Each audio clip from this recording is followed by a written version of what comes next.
Paz do Senhor Jesus a todos, amém? Amém? Glória a Deus, é muito bom estarmos mais uma vez reunidos na casa do Senhor para aprendermos dele, para nos alimentarmos, na verdade, da sua palavra, que é vida para as nossas vidas, amém? Eu gostaria de convidar os irmãos que abrissem as suas Bíblias em Salmos, capítulo 128. Nós vamos estar meditando um pouquinho nessa palavra e eu sei que é um culto de meio de semana, mas a palavra que o Senhor ministrou ao meu coração está bem direcionada à questão da família. Estamos nesse mês de maio e eu tenho certeza que vai ser bênção para cada um de nós. Amém? Todos acharam? Amém. Então vamos estar lendo. É um capítulo pequeno, então nós vamos estar lendo os 6 versículos. Diz assim a palavra do Senhor: Bem-aventurado aquele que teme o Senhor e anda nos seus caminhos, pois comerá do trabalho das tuas mãos. Feliz será e tudo te irá bem. Tua mulher será como a videira frutífera ao lado da tua casa. Teus filhos como brotos de oliveira ao redor da tua mesa. Eis que assim será abençoado o homem que teme o Senhor. De Sião o Senhor te abençoará e tu verás os bens de Jerusalém por todos os dias da tua vida. Verás os filhos de teus filhos e a paz sobre Israel. Amém? Glória a Deus. Você pode se sentar. Nós vamos estar meditando um pouquinho nessa palavra, que o Espírito Santo de Deus ele venha estar trazendo luz a cada um de nós e me ajudando a ser o mais prática possível. Amém? Vamos entender um pouquinho sobre esse salmo que, apesar de ter poucos versículos, é um salmo muito instrutivo. E o Salmo 128, ele é um salmo de sabedoria, é um salmo de Sião. E como o Salmo 127, ele trata das bênçãos de Deus para o lar e para a família. É como se fosse uma continuidade do Salmo 127. E aí, se a gente for buscar entender um pouquinho do contexto histórico desse momento aqui bíblico, nós vamos entender que haviam as festas de Israel, né? E essas festas, elas eram celebrações de cunho familiar. Então, o que acontecia? Nessa ida para Jerusalém, as famílias que iam participar dessas festas, elas iam se encontrando umas com as outras no caminho e juntas ali, mutuamente, elas celebravam a benignidade de Deus em suas vidas. E esse Salmo 128, ele é considerado o 9º cântico dos degraus. E o que é isso, irmã? São salmos que formam uma coleção de 15 salmos, de 15 cânticos, que são considerados cânticos de peregrinação, e alguns também consideram como cânticos de romagem. Ou seja, eram cânticos que os peregrinos iam, como lembrando a palavra romaria, eles iam cantando, durante lá aquela caminhada até chegar a Jerusalém. Por isso que é considerado um cântico de romagem. E aí, pensando nesse contexto família, a gente começa a analisar que toda família é um mistério, não é verdade? Cada família é um mistério. E se a gente parar para analisar as famílias, nós temos sempre, ao mesmo tempo, a possibilidade de que tudo dê certo ou tudo dê errado.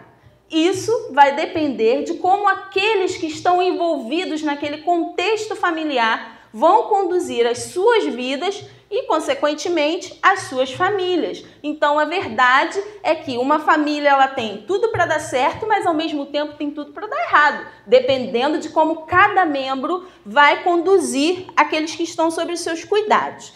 E pensando nisso, eu não sei se você já se questionou, mas algumas vezes a gente se questiona, até fala nos cursos do Casados, a gente fala, nossa, Deus é tão tremendo que só Ele para unir pessoas tão diferentes, com contextos de criação diferentes, para se unirem e, a partir daí, formarem uma nova família com um novo contexto. Só Deus para fazer isso. Para pegar o teu contexto familiar junto com o contexto do teu cônjuge e juntos vocês ajustarem para dar origem a um novo contexto que vai ser legado para os seus filhos, Então, por isso que a gente sempre questiona isso. E pensando nisso, analisando as famílias bíblicas, a gente vai perceber que existem famílias que tiveram êxitos em seus relacionamentos. Mas, por outro lado, nós também vamos encontrar famílias que tiveram padrões de funcionalidade totalmente disfuncionais. O que é isso? Quando a gente estava cursando, a gente já fez há alguns anos, um curso de aconselhamento, e a gente teve um módulo que chamava família funcional e família disfuncional. O que é uma família funcional? É aquela família que dentro do contexto os ajustes funcionam. É como se fosse uma engrenagem, ela funciona. E a família disfuncional é aquela família que a gente pode considerar não saudável. Porque se o seu organismo está bem, ele funciona, ele está saudável. Mas se o seu organismo está com algum problema, ele se torna disfuncional. E aí a gente percebe que existem famílias bíblicas dentro desses dois contextos. Mas o interessante, o tremendo disso tudo, é que apesar dessas duas visões, nós temos um Deus que cuidou de cada uma dessas famílias, que cuida da nossa família hoje e que cuidará em nome de Jesus daqui para gerações futuras, se permanecermos sempre fiéis a Ele. E o interessante é que, desde o início, Deus estabeleceu princípios para essa funcionalidade saudável da família. A gente lembra, claro, lá no Éden, tudo que Deus preparou, tudo que Deus planejou era para que houvesse uma funcionalidade perfeita da família instituída por Ele. O que aconteceu é que a partir do momento que o pecado entrou, o que aconteceu? O homem, ele deixou de seguir aqueles princípios que Deus havia estabelecido e aí começou a conduzir a sua vida, consequentemente a sua família, através dos seus próprios desígnios, através do seu próprio achismo, através das suas próprias vontades, dos seus próprios desejos. E foi aí que a família começou a se desestruturar, a perder um pouco da sua funcionalidade. E aí você pode pensar, irmã, então como que eu posso analisar que uma família seja funcional? Basicamente, é aquela família onde todos os membros interagem entre si. Todos os membros estão ali, um junto com o outro, interagindo, não é brigando, é interagindo. É aquela família onde cada um tem a sua participação e a sua responsabilidade. Para nós termos uma família abençoada e funcional, todos precisam cooperar. E esse todos não é só o casal, é o casal e os filhos. A gente está falando de família nuclear, pai, mãe e filhos. E aí, partindo do princípio do Salmo 128, ele nos dá alguns ingredientes, alguns ensinamentos para a gente colocar em prática se a gente quer ter uma vida abençoada, uma família abençoada. Porque ele começa lá no versículo 1 dizendo, bem-aventurado, bem-aventurado. Então, se nós queremos ter uma família bem-aventurada, nós precisamos buscar essa funcionalidade. O casal cuidando do casamento. Marido e mulher precisam, não podem esquecer de cuidar do seu casamento, do seu relacionamento um com o outro. Os pais sendo pais dos filhos, não delegando essa função a outros. E os filhos respeitando a liderança dos pais e se submetendo ao papel de filho. E se você parar para analisar as famílias desse tempo pós-moderno, a gente vai ver que está totalmente disfuncional. E lá no versículo 1, ele começa assim, na parte A, ele diz que bem-aventurado é aquele que teme o Senhor. Ou seja, tudo começa no temor ao Senhor. E o que é temer a Deus? Temer a Deus está relacionado à reverência, ao respeito que nós temos pelo seu poder e pela glória do Senhor. O temor a Deus traz consigo muitas bênçãos e benefícios. Se nós somos verdadeiramente tementes ao Senhor, nós vamos respeitar a sua palavra, os seus ensinamentos e, consequentemente, isso vai trazer para as nossas vidas benefícios e bênçãos da parte do Senhor, porque Ele é um Deus abençoador, amém?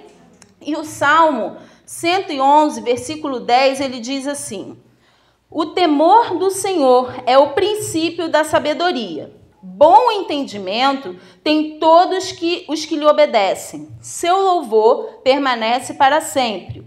E Provérbios 1, versículo 7 diz: o temor do Senhor é o princípio do conhecimento, mas os insensatos desprezam a sabedoria e a instrução. Portanto, nós podemos entender que tanto sabedoria quanto conhecimento começam com o temor a Deus. Você quer sabedoria para lidar com a sua família? Quer o conhecimento, a instrução da palavra para lidar com a sua vida, com os seus filhos, com o seu cônjuge, com o seu dia a dia? Seja temente ao Senhor. Temer a Deus é confiar nele em todo o tempo. É saber que nós não temos como dirigir as nossas próprias vidas. Somos totalmente dependentes do Senhor. Então, o primeiro passo que nós precisamos dar é ser tementes a Deus. E na parte B desse versículo 1 ainda tem mais um ensinamento para a gente. Porque ele diz assim: e anda nos seus caminhos. O é uma preposição aditiva. Você pode dizer temer mais de somar. Andar nos seus caminhos. Ou seja, o que nós aprendemos? O que a gente traz isso para a nossa vida, para o nosso dia a dia? Andar é uma ação. Se a princípio você precisa temer, ou seja, conhecer os ensinamentos de Deus, seu segundo ingrediente precisa ser andar nos caminhos. Isso significa que você precisa agir. Você precisa ter ação. Depois que você temer ao Senhor, você precisa ter atitude. Não adianta somente você ter o conhecimento, mas não colocar esse conhecimento em prática. Para a gente entender isso, andar é considerado algo volitivo. O que é isso? No dicionário diz assim: é cada uma das nossas escolhas sendo um ato. Então, para eu andar, eu posso decidir se eu quero fazer ou não. Trazendo isso para a palavra, você tem o conhecimento, você vai aplicar ou não, você decide. O meu cérebro, ele manda uma informação para o meu sistema nervoso que vai dizer para as minhas pernas: ande, é a minha vontade. Mas eu também posso dizer: não, eu não vou andar e eu não vou sair do lugar. Diferente do nosso coração. O nosso coração faz movimentos involuntários. Você pode dizer para ele: para de bater, para de bater, para de bater, que ele não vai parar de bater. Porque ele é involuntário, ele age mesmo que a gente diga para ele não fazer. Mas a atitude é diferente. Você tem que querer. Se você quer uma família abençoada e bem-aventurada, não basta apenas você conhecer a palavra. Você tem que ter praticidade. Você tem que colocar ela em prática na tua vida, no teu dia a dia. E o interessante é que a palavra de Deus, apesar de ser escrita há tanto tempo, ela é tão viva, ela é tão de hoje, ela é tão do nosso dia a dia. Basta apenas a gente pedir o Espírito Santo de Deus para abrir a nossa mente. E a gente vai ver quantos ensinamentos a gente tira para os dias de hoje. Então, isso tudo a gente viu só no versículo 1. Se nós passarmos lá para o versículo 2, ele começa dizendo: pois comerás do trabalho das tuas mãos. Então, eu queria que você prestasse bastante atenção no início desse versículo. Ele diz: comerás do trabalho de tuas mãos. Ou seja, esse é um versículo que chama a figura masculina à responsabilidade. A responsabilidade. Se você parar para analisar os dias de hoje, a pastora Fabiana até postou esses dias uma mensagem lá falando exatamente sobre essa questão, né? Que o feminismo ele existe porque homens deixaram de exercer o seu papel, alguma coisa parecida com isso. Isso aí, os homens criaram o feminismo por causa da sua omissão. E aí, esse versículo 2, ele dá uma chamada na responsabilidade da figura masculina. Por quê? Ele diz: comerás do trabalho das tuas mãos. Não é da mão do sogro, não é da mão do cunhado, não é da mão dos pais, não é da mão da tua mulher, é das tuas mãos. Lembra lá do Éden, da funcionalidade?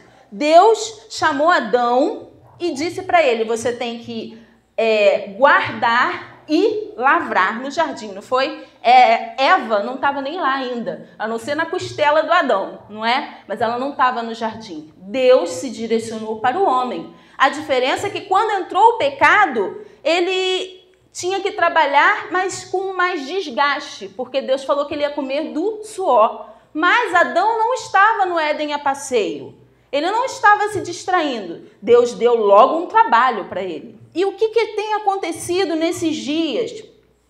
Nós temos visto um caos na família por conta dessas inversões de valores que a gente tem visto. Por exemplo, num caso de uma crise, que pode acontecer, um desemprego, não há nada de errado da família ajudar, da família cooperar, da família dividir, da família dar aquele suporte. Deus é um Deus de equilíbrio, não há nada de errado nisso. O problema está nos extremos, porque se você olhar, hoje em dia existem pessoas que estão num desemprego eterno, que se acomodam, que deixam a situação correr e não está preocupado, sabe? E isso aí é uma responsabilidade que os homens eles precisam abraçar. Só que a gente tem visto uma sociedade que tem criado homens que não têm levado a sério essa responsabilidade masculina que é desde o início. E aí vem essa acomodação onde se corre o risco de alojar um espírito de preguiça, sobrecarregando os outros membros dessa família. Pode ser uma esposa, dependendo do contexto, podem ser os filhos. E isso aí, irmãos, começa a trazer prejuízos para o lar. Não há problema nenhum da mulher estudar, trabalhar, ter a sua carreira, não há problema nisso. A questão está exatamente no extremismo, na acomodação. E eu sei porque às vezes a gente conversa e conhece histórias assim. E você sabe que essa história não termina bem. O problema está no extremo. Deus é um Deus que trabalha no equilíbrio. Infelizmente, não são poucos os casos de homens que passam o dia assistindo TV, jogando videogame e jogando bola. Enquanto isso, a família está onde? Em total abandono. Eu não estou falando que não possa haver um lazer. Claro que pode. Eu estou falando dessa situação propriamente dita, específica, tá? Para poder entender direitinho. E aí, o que acontece quando essas situações surgem? Quando um homem negligencia o seu papel, a serpente entra no jardim e ataca ferozmente. Foi assim ou não foi assim que aconteceu lá no Éden? Por outro lado, quando a mulher assume a liderança, também traz problema. A gente costuma dizer no Casados que liderança que a mulher assume dá problema. Dá problema porque amanhã ou depois ela já começa a jogar lá, né, na face do cidadão que ela está lutando e ele está acomodado. Então começa a haver o quê? Prejuízos no lar. E aí quem aparece? A serpente, Satanás. E às vezes a gente pergunta, mas por onde o inimigo está adentrando na minha família? Começa a observar. Começa a pedir o Espírito Santo de Deus para te mostrar, porque ele vai se revelar a você. Então, queridos, para que a gente consiga afastar a serpente do nosso jardim, cada um de nós precisamos cuidar das nossas responsabilidades. Fazendo isso, você vai estar afastando a serpente do seu jardim. Você vai estar dando os passos para que o inimigo não tenha poder de estar agindo no meio da tua família. E aí eu quero fazer um adendo para os rapazes, porque eu também tenho um rapaz, né? E eu estava até conversando com ele sobre isso. O que tem acontecido? Falei até para Gabriel. Falei, os rapazes eles precisam compreender que se eles querem ter uma família abençoada, uma família bem-aventurada, é preciso analisar alguns princípios. Uma ordem básica. Primeiro, ele precisa de um trabalho. Depois a esposa e depois os filhos. E o que acontece com essa nova geração que a gente estava até conversando, que se casam desestruturados e aí dá trabalho para a gente fazer lá o melzinho acontecer no casamento? Eles fazem exatamente o contrário. Eles querem esposa sem trabalho. Querem filhos sem trabalho. Uma total inversão de valores. E essa ordem, quando ela se mistura, ela traz problema. Então, o recado é, antes de ser procriador, seja um provedor. Essa é a responsabilidade do homem, né? Então, o homem que cumpre o seu papel de provedor e protetor, com certeza é um homem muito feliz. Essas situações que a gente viu aqui são situações que, se a gente não cuidar, elas começam a trazer dentro da família uma rivalidade. Rivalidade entre o casal, rivalidade com os filhos. E o nosso Deus, o plano de Deus não é a rivalidade. O plano de Deus é a complementariedade, ou seja, um complementando o outro. Não é um brigando com o outro, não é um agredindo o outro, é um completando o outro. Esse é o plano de Deus. Lá na parte B do versículo, ele diz: feliz serás e tudo te irá bem. Tudo lhe irá bem. Ah, irmã, então isso significa que eu nunca mais vou ter problemas. Não é isso. Não é isso. Isso não quer dizer que você não vai enfrentar mais problemas na sua vida, na sua família. Isso quer dizer que o Senhor, Ele vai estar contigo em meio aos problemas quando eles chegarem. O Senhor, Ele vai ser o seu abrigo, a tua fortaleza, e o resultado final disso será bom, porque o teu Deus estará contigo. Amém? Aleluias. Aí vamos lá no versículo 3. Ele começa dizendo: tua mulher será como videira frutífera. É claro que isso aqui é uma metáfora, mas o que ele quer dizer com isso? Aí a gente fala dos homens, agora vamos falar das mulheres também, não é verdade? Que a gente também tem o nosso papel. A esposa do homem que teme a Deus, ela é comparada com uma videira frutífera. E para ser frutífera, ela precisa ser persistente, não desistir em meio às dificuldades. Num contexto histórico da época, a videira, ela era uma planta importantíssima na época. E ela era uma planta que simbolizava paz e alegria. E aí vamos trazer isso para os nossos dias. Nós podemos, através desse versículo, entender a importância da mulher no lar. A mulher sábia é aquela que não dá só frutos, filhos, porque nessa época a comparação da videira frutífera era porque quanto mais filhos a mulher tinha, né, aquela família tinha, mais honra, vamos dizer assim, porque na verdade eram mais pessoas para trabalhar na vinha, né, trabalhar na lavoura, então era, claro, uma coisa muito importante ter muitos filhos. Mas nos dias de hoje, você ser frutífera não é só você ter muitos filhos, mas é ser aquela que traz alegria ao coração do teu esposo, aquela que assume o seu papel dentro da família, o papel de amiga, o papel de conselheira, de auxiliadora, é aquela que frutifica o lar, o amor dentro do seu lar. Será que a gente tem frutificado o amor, não só o amor de homem e mulher, mas o amor de Deus dentro do nosso lar? É aquela que promove a paz, é aquela que não incita a contenda entre os filhos, porque existem muitas famílias onde uns estão incitando as questões dos filhos e a esposa está lá semeando isso, às vezes um pouquinho em um pouquinho em outro. É aquela que não toma o partido dos filhos perante o pai. Já houveram situações de muitas das vezes a gente está conversando e a pessoa fala assim: não, mas se ele ousar tocar no meu filho, o negócio fica feio. Como assim, gente? O filho é dos dois. E eu falei: tá, mas aí você está tirando a autoridade, porque ele é o pai. Não, de jeito nenhum. Aí ele bota de castigo, ela tira do castigo. Aí ela bota de castigo, se ele tira do castigo, dá uma briga. Então, a gente tem que ter muito cuidado. Às vezes, sutilmente, a gente acaba tomando partido dos filhos, né? E filho é coisa esperta. Filho é muito esperto. Então, a gente tem que ter cuidado, porque em uma palavra só você tira a autoridade do outro. E a gente precisa ter muito cuidado. É aquela que sabe dialogar, é aquela que é uma ajudadora do seu esposo. Então, se tem uma responsabilidade para o homem, tem responsabilidade para as mulheres também.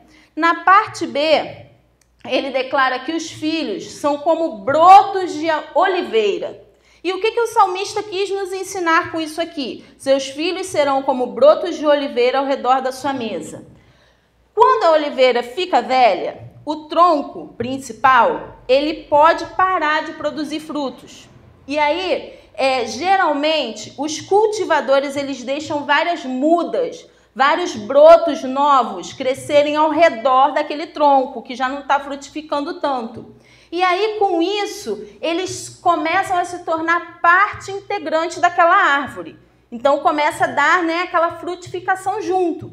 E aí, depois de um tempo, a árvore original, que a gente pode dizer que é o pai e a mãe, ela pode estar cercada de 3, 4 troncos novos, que, claro, são os nossos filhos, né? E o interessante é que os brotos, eles possuem a mesma raiz e participação da produção da safra de azeitonas. O que a gente pode aprender com isso aqui? Que os filhos, eles podem se tornar firmes na fé, graças às raízes espirituais dos seus pais. Então, os brotos, os filhos, como brotos de oliveira, nos ensina que nós precisamos estar enraizados com eles, passando os ensinamentos do Senhor, passando ensinamentos de caráter, de bons costumes, de cuidados. Tudo isso é responsabilidade nossa. Que assim como eles podem dar frutos na nossa casa, eles também deem muitos frutos a tantos quantos se aproximarem deles, a tantos quantos se aproximarem da tua família. E quando eles construírem, as suas próprias famílias, eles não vão se esquecer dos nossos ensinamentos. Não só os ensinamentos da palavra, mas aquele ensinamento que a gente passou enquanto pai, enquanto mãe, para serem homens e mulheres dignos, pessoas corretas diante de Deus e diante da sociedade. E aí a gente aprende que a família que permanece na mesma raiz permanece unida. Tem até uma frase interessante que diz: juntos somos mais fortes. É exatamente isso que esse versículo, no meu entendimento, quer nos ensinar. Os nossos filhos juntos, ali a nossa família junta, nós vamos conseguir vencer. Com Deus sempre em primeiro lugar. Isso aí não tem como nem negociar. É Deus sempre em primeiro lugar.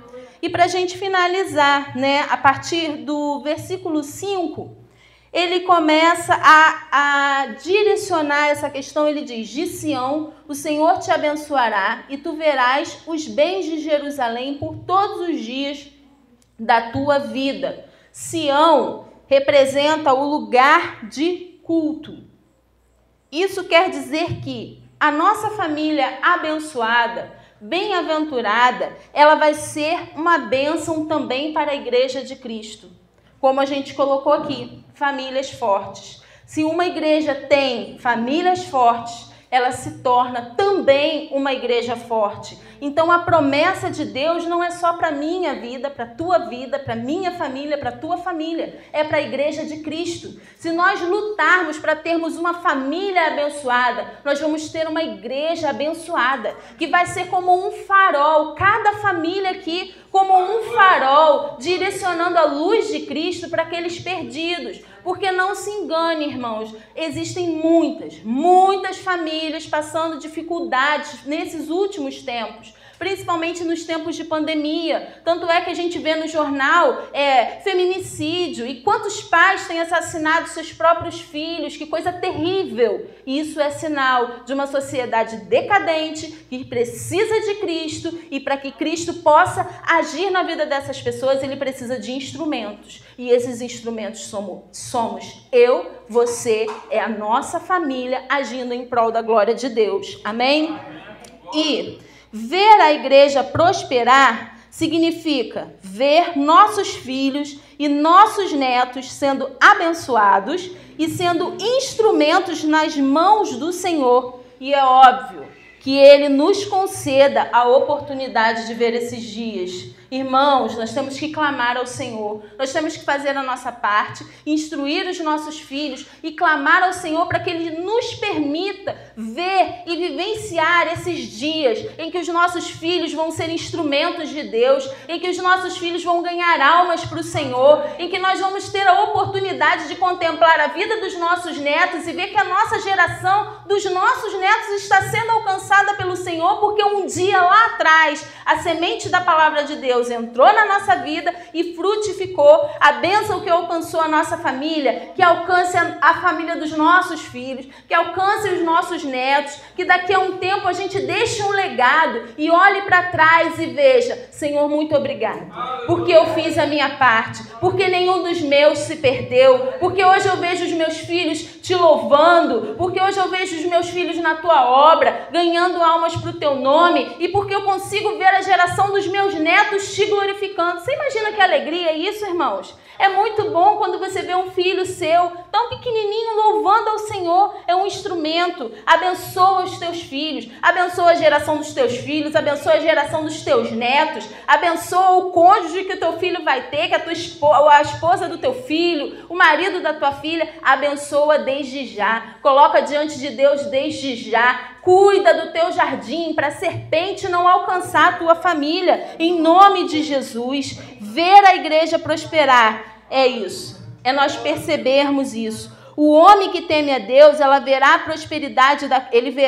a prosperidade da casa do Senhor. Mas eu não estou falando de prosperidade financeira. Eu estou falando, ele verá as famílias saudáveis na presença de Deus. Famílias tementes ao Senhor, famílias que andam no caminho, que colocam em prática cada ensinamento.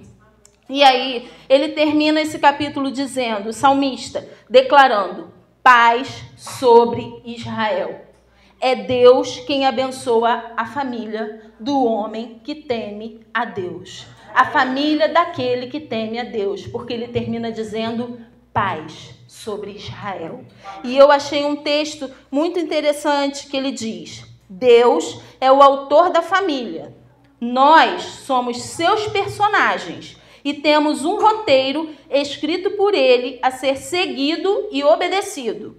Nosso desafio enquanto família cristã é frutificar em meio à crise, em meio ao caos das relações familiares, semear as sementes de Deus a fim de gerar a verdade dele para outras famílias desta nação. É nossa responsabilidade, irmãos. Busquemos ao Senhor. Busquemos ao Senhor por nossas vidas, busquemos ao Senhor por nossas famílias, em família, para que, ainda que nesses tempos difíceis, a gente consiga ver a glória de Deus acontecendo dentro, primeiramente, da nossa casa. Alcançados para alcançar.